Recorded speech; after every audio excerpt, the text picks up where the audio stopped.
Ang kanan kong kamay at sumunod sa akin. Ako si Elias R. Yusuf ng Marawi City.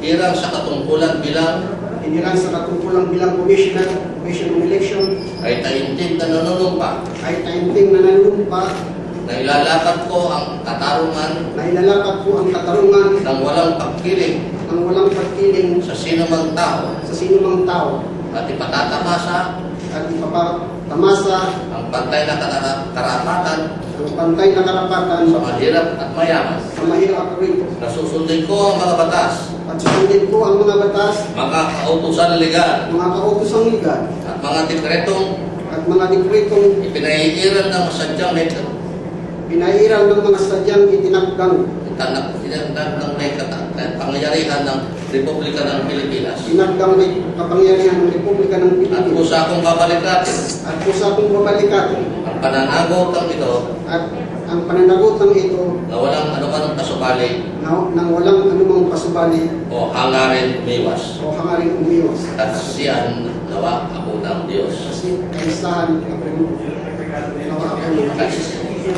Okay.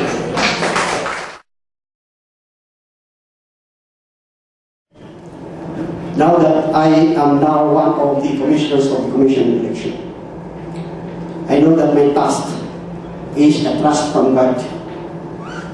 And I am obliged not to fail Him, and above all, to the Filipino people who rely on the conduct of an honest and credible election during this 2010 national and local election. I am not new to the Commission because every election I am a part of the Commission election, being a member of the City Board of Canvassers.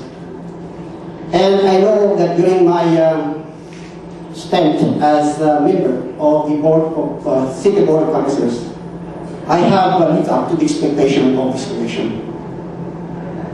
And I would like to emphasize that in 2004, I did not participate in the national and local election when there was controversy because I have inherited myself. Prosecutor of Marawi City, and for the solid 32 years of my being a public prosecutor, I have not compromised my office.